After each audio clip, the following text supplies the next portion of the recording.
اعوذ باللہ من الشیطان الرجیم بسم اللہ الرحمن الرحیم ایاک نعبد و ایاک نستعین اہدنا الصراط المستقیم صراط الذین انعمت علیہم غیر المغضوب علیہم ولا الضالین آمین۔ اللہم صل علی سیدنا و مولانا محمد وعلی آلہ وصحبہ وسلم۔ دجال کے معنی ہیں حقیقت کو چھپانے والا، سب سے بڑا دھوکے باز اور چال باز۔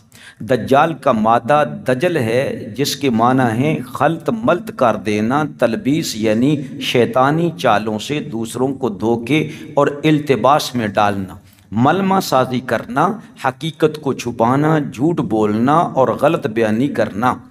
گویا دجال میں یہ تمام منفی اوصاف پائے جاتے ہیں۔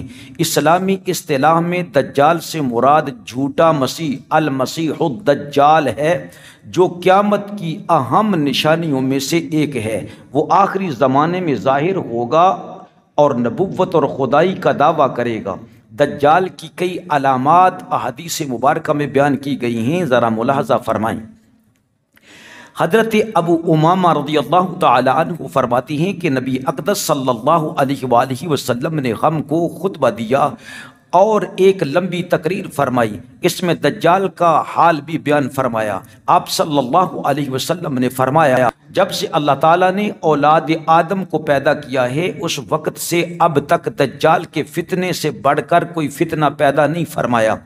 تمام انبیاء نے اپنی امتوں کو دجال کے خوف سے ڈرایا، چونکہ تمام انبیاء علیہم السلام کے آخر میں ہوں اور تم بھی آخری امت ہو، اس لیے دجال تم ہی لوگوں میں سے پیدا ہوگا۔ اگر وہ میری زندگی میں ظاہر ہو جاتا تو میں تم سب کی جانب سے اس کا مقابلہ کرتا، لیکن چونکہ وہ میرے بعد ظاہر ہوگا، اس لیے ہر شخص اپنے نفس کی جانب سے اپنا بچاؤ کر لے گا۔ اللہ تعالیٰ میری جانب سے ان کا محافظ ہوگا، یعنی میرے امتیوں کا۔ سنو، دجال شام اور عراق کے درمیان ایک مقام خلا سے ظاہر ہوگا، وہ اپنے دائیں بائیں ملکوں میں فساد پھیلائے گا۔ اے اللہ کے بندو، ایمان پر ثابت قدم رہنا۔ میں تم کو اس کی وہ حالت بیان کرتا ہوں جو مجھ سے پہلے کسی نبی نے بیان نہیں کی ہے۔ پہلے تو وہ نبوت کا دعویٰ کرے گا، تو پھر کہے گا میں خدا ہوں۔ تم مرنے سے پہلے خدا کو نہیں دیکھ سکتے اے مسلمانوں، تو دجال کہے گا میں خدا ہوں، تو وہ خدا کیسے ہو سکے گا جبکہ خدا کو تو کوئی دیکھ نہ سکے گا اور وہ لوگوں کے سامنے ظاہر ہوگا۔ پھر دجال کیسے خدا ہو سکتا ہے؟ اس لیے کہ اس کے علاوہ وہ کانا ہوگا، تمہارا رب کانا نہیں ہے۔ اس کی پیشانی پر کاف، فا اور را لکھا ہوگا، جسے ہر مومن عالم ہو یا جاہل سب پڑھ لیں گے۔ حضور صلی اللہ علیہ وسلم نے فرمایا، پس جب دجال ویرانے سے گزرے گا تو اسے حکم دے گا کہ اپنے خزانے نکال، تو زمین اس کے حکم پر اپنے خزانے باہر نکال دے گی، تو اس کے خزانے اس کی ایسے اتباع کریں گے جیسے شہد کی مکھیاں اپنے سردار کی اتباع کرتی ہیں۔ یہ جامع ترمذی میں حدیث موجود ہے۔ اور اس کے ساتھ جنت اور دوزخ بھی ہوگی، لیکن حقیقت میں وہ جنت دوزخ ہوگی اور اس کی دوزخ جو ہے وہ حقیقت میں جنت ہوگی۔ تو جو شخص اس کی دوزخ میں ڈالا جائے، اسے چاہیے کہ وہ سورہ کہف کی ابتدائی آیات کی تلاوت کرے، تو وہ دوزخ اس کے لیے ایسا ہی باغ بن جائے گی جیسے ابراہیم علیہ السلام پر نمرود کی آگ جو ہے وہ گلزار بن گئی تھی۔ اس کا ایک فتنہ یہ بھی ہوگا کہ وہ ایک دیہاتی سے کہے گا کہ اگر میں تیرے ماں باپ کو زندہ کر دوں تو کیا تو مجھے اپنا خدا مانے گا؟ وہ کہے گا ہاں۔ تو دو شیطان اس ملعون کے حکم سے ماں باپ کی صورت بنا کر آ جائیں گے اور وہ ان سے کہیں گے اے بیٹا، اس کی اطاعت کرو، یہ تیرا رب ہے۔ اور ایک فتنہ یہ بھی ہے کہ ایک شخص کو مار کر اور چیر کر اس کے دو ٹکڑے کر دے گا اور کہے گا دیکھو میں اس بندے کو اب ملاتا ہوں اور پھر بلاتا ہوں، تو کیا اس کے بعد بھی میرے علاوہ یعنی دجال کے علاوہ کوئی دوسرا خدا ہے جبکہ میں مردوں کو زندہ کرتا ہوں؟ خدا تعالیٰ اس دجال کا فتنہ پورا کرنے کے لیے اس مردے کو دوبارہ زندہ فرما دے گا۔ دجال اس سے پوچھے گا تیرا رب کون ہے؟ تو وہ کہے گا کہ میرا رب اللہ ہے اور تو خدا کا دشمن دجال ہے۔ خدا کی قسم اب تو مجھے تیرے دجال ہونے کا پورا یقین ہو گیا ہے۔ کیوں کہے گا؟ اس لیے کہ وہ کہے گا کہ ہمیں ہمارے آقا و مولا محمد عربی صلی اللہ علیہ وسلم نے پہلے ہی یہ سب کچھ بتا دیا ہے۔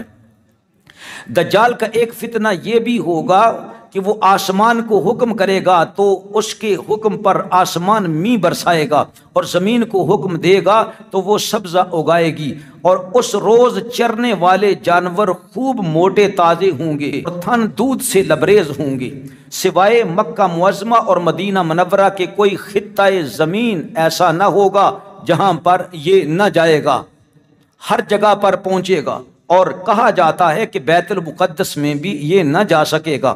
مکہ اور مدینہ میں داخل ہوتے وقت فرشتے اس کو ننگی تلواروں سے روکیں گے۔ دجال ایک چھوٹی سی سرخ پہاڑی کے قریب مقیم ہو جائے گا۔ حدیث پاک میں ہے کہ حضرت امام مہدی رضی اللہ تعالی عنہ ملک کے بندوبست میں ہی مصروف ہوں گے کہ افواہ اٹھ جائے گی کہ دجال نے مسلمانوں پر تباہی مچا دی ہے۔ اس خبر کو سنتے ہی حضرت امام مہدی رضی اللہ تعالیٰ عنہ ملک شام کی طرف تیاری فرمائیں گے، اور اس خبر کی تحقیق کے لیے 5 یا 9 سوار بھیجیں گے جن کے حق میں حضور سرور کائنات صلی اللہ تعالیٰ علیہ وآلہ وسلم نے فرمایا ہے، میں ان کو بھی جانتا ہوں اور ان کے باپ دادوں کے نام بھی جانتا ہوں اور ان کے گھوڑوں کے رنگ بھی جانتا ہوں، وہ اس زمانے کے روئے زمین کے آدمیوں میں بہترین آدمی ہوں گے، وہ دجال کو کہیں نہ پائیں گے، اور واپس آ کر حضرت امام مہدی رضی اللہ تعالیٰ عنہ کو خبر دیں گے کہ یہ افواہ غلط ہے۔ اور پھر کچھ دن بعد دجال ظاہر ہو جائے گا۔ دجال قوم یہود میں سے ہوگا، اس کے پیروکاروں کی اکثریت یہودی ہوگی اور عورتیں ہوں گی۔ مسند امام احمد بن حنبل۔ وہ نوجوان مرد ہوگا اور بھاری بھرکم جسم والا، سرخ رنگت کا مالک ہوگا، عوام میں اس کا لقب مسیح ہوگا، صحیح بخاری اور مسلم۔ وہ ایک آنکھ سے کانا ہوگا، صحیح مسلم۔ اس کے بال چھوٹے اور گنگریالے ہوں گے، سواری میں ایک بڑا گدھا ہوگا۔ اولاً اس کا ظہور ملک عراق اور شام کے درمیان ہوگا جہاں نبوت و رسالت کا دعویٰ کرے گا، پھر وہ وہاں سے اصفہان چلا جائے گا، صحیح مسلم۔ یہاں اس کے ہمراہ 70,000 یہودی ہو جائیں گے۔ یہیں سے وہ ظالم خدائی کا دعویٰ کر کے چاروں طرف فساد برپا کر دے گا اور زمین کے اکثر مقامات پر گشت کر کے لوگوں سے اپنے آپ کو خدا منوائے گا۔ لوگوں کی آزمائش کے لیے خداوند کریم اس سے بڑے بڑے عجیب و غریب کام ظاہر کرائے گا، صحیح مسلم۔ اس کی پیشانی پر لفظ کاف اور رے لکھا ہوگا، صحیح بخاری۔ اس کی شناخت صرف اہل ایمان ہی کر سکیں گے۔ اس کے ساتھ ایک آگ ہوگی جس کو دوزخ سے تعبیر کرے گا، اور ایک باغ ہوگا جس کو جنت کہے گا۔ مخالفین کو آگ میں اور جو اس پر ایمان لانے والے ہیں ان کو وہ جنت میں ڈالے گا، صحیح بخاری۔ اس کے پاس کھانے پینے کی چیزوں کا بہت بڑا ذخیرہ ہوگا، جس کو چاہے گا دے گا۔ جو فرقہ اس کے خلاف ہوگا تو اس سے وہ اشیاء خورد و نوش کو الگ کر دے گا۔ اسی قسم کی بہت سی اذیتیں اور تکلیفیں وہ مسلمانوں کو پہنچائے گا، مگر خدا کے فضل سے اللہ کا ذکر اور تسبیح و تقدیس مسلمانوں کو کھانے پینے کے کام سے روکے رکھے گی، اور اللہ رب العزت ان کو بھوک سے محفوظ رکھے گا، ابو داؤد۔ اس کے ظاہر ہونے سے 2 سال پہلے قحط سالی ہوگی، اور تیسرے سال دوران قحط ہی اس کا ظہور ہوگا، ابو داؤد شریف۔ زمین کے مدفون خزانے اس کے حکم سے اس کے ہمراہ ہو جائیں گے، صحیح مسلم۔ بعض آدمیوں سے کہے گا میں تمہارے ماں باپ کو زندہ کر سکتا ہوں، اس لیے تم کو چاہیے کہ میری یہ قدرت دیکھ کر میری خدائی کا یقین کر لو کہ میں خدا ہوں۔ اور اسی حالت میں بہت سے ممالک پر اس کا گزر ہوگا، یہاں تک کہ وہ جب سرحد یمن میں پہنچے گا اور بہت سے بدترین بددین لوگ اس کے ساتھ ہو جائیں گے تو وہاں سے ہو کر وہ مکہ المکرمہ کے قریب مقیم ہو جائے گا، مگر محافظ فرشتوں کی وجہ سے وہ مکہ شہر میں داخل نہ ہو سکے گا، صحیح مسلم اور بخاری شریف۔ اور پھر وہ مدینہ طیبہ کا رخ کرے گا، اس وقت مدینہ منورہ کے 7 دروازے ہوں گے، صحیح بخاری۔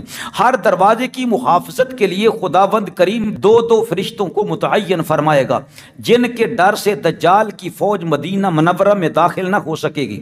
مدینہ منورہ میں 3 دفعہ زلزلے آئیں گے، جس کی وجہ سے بد عقیدہ منافق لوگ خوف کی وجہ سے شہر مدینہ سے نکل کر دجال کے پھندے میں پھنس جائے گی۔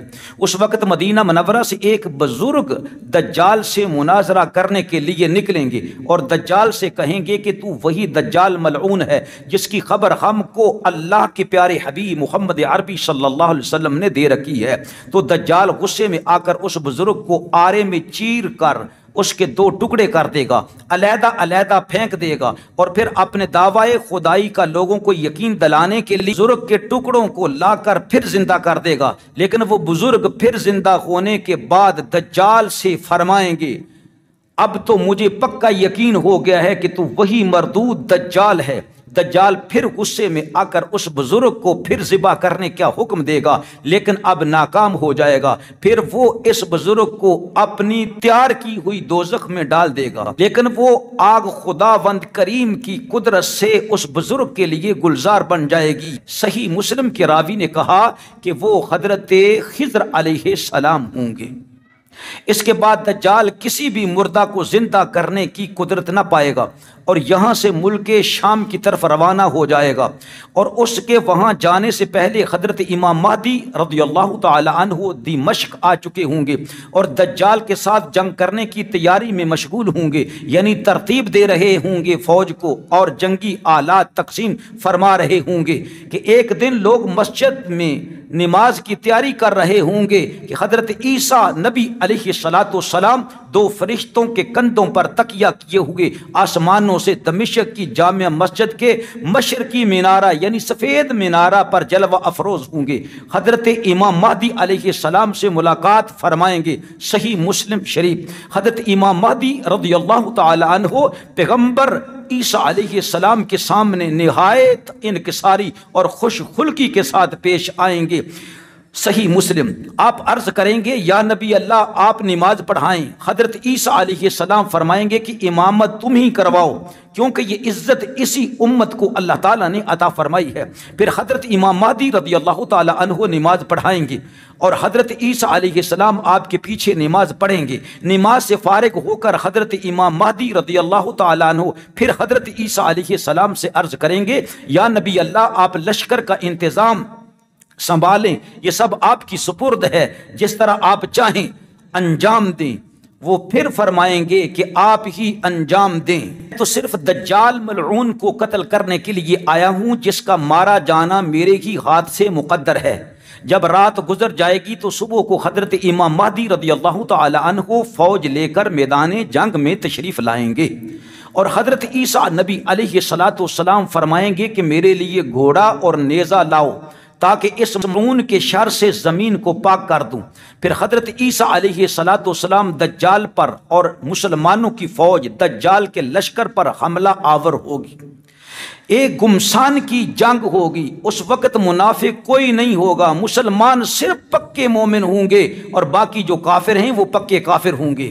اس وقت دم عیسیٰ یعنی حضرت عیسیٰ علیہ السلام کے سانس کی عجیب خاصیت ہوگی کہ جہاں تک آپ کی نظر جائے گی وہاں تک ہی دم عیسیٰ یعنی عیسیٰ علیہ السلام کی سانس مبارک جو ہے وہ مار کرے گی۔ صحیح مسلم۔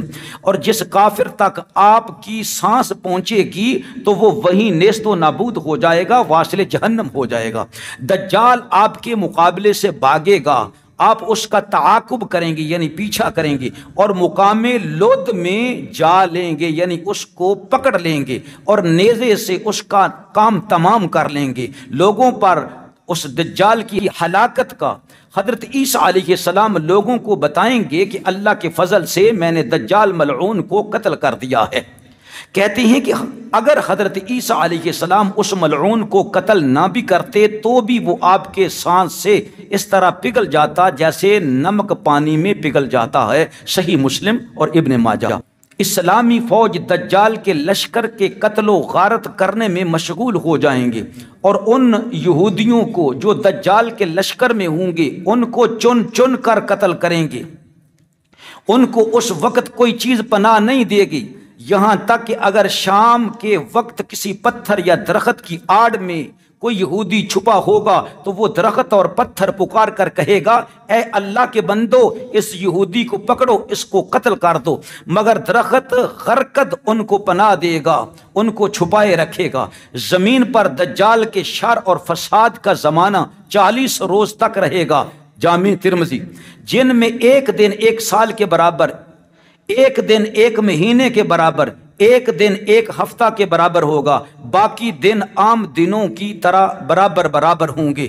دجال کا فتنہ ختم ہونے کے بعد حضرت امام مہدی رضی اللہ تعالیٰ عنہ اور اللہ کے پیغمبر حضرت عیسیٰ علیہ السلام جن شہروں میں دجال نے فساد پھیلا رکھا ہوگا وہ دورہ فرمائیں گے۔ دجال سے تکلیف اٹھانے والے لوگوں کو خدا کے ہاں اجر عظیم کی خوشخبری سنائیں گے، دلاسا دیں گے، تسلی دیں گے، اور اپنے انعام و کرام سے ان کے دنیاوی نقصانات کی تلافی کریں گے، یعنی ان میں مال تقسیم فرمائیں گے۔ خروج دجال کے متعلق عقیدہ رکھنا کتنا اہم ہے، فتنہ دجال کی کتنی اہمیت ہے، اس کا اندازہ اس امر سے لگایا جا سکتا ہے کہ حدیث کی تمام مستند کتابوں میں اس کا ذکر تواتر کے ساتھ موجود ہے۔ امام بخاری رحمۃ اللہ علیہ نے دجال پر ایک خصوصی باب باندھا۔ صحیح بخاری میں 51 مرتبہ دجال کا ذکر آیا ہے، صحیح مسلم میں بھی دجال پر ایک باب قائم ہے، اور صحیح مسلم میں لفظ دجال 65 مرتبہ مذکور ہے۔ سنن ابی داؤد اور جامع ترمذی میں بھی دجال پر ابواب موجود ہیں۔ ان دونوں مجموعہ احادیث میں لفظ دجال بترتیب 28 اور 33 مرتبہ آیا ہے۔ سنن ابن ماجہ میں لفظ دجال 18 مرتبہ، مسند امام احمد بن حنبل میں 206 مرتبہ، موطا امام مالک میں 5 مرتبہ، اور امام ابو یعلا، امام بزار، امام طبری، امام ابن ماجہ، امام حیثمی رحمۃ اللہ تعالی علیہم اجمعین کے اپنے اپنے مرتب کردہ مجموعہ احادیث میں دجال کا لفظ اتنی بار مذکور ہوا ہے کہ اس کی حیثیت ایک ذخیرے کی سی ہے اور اس کا شمار کرنا ناممکن ہے۔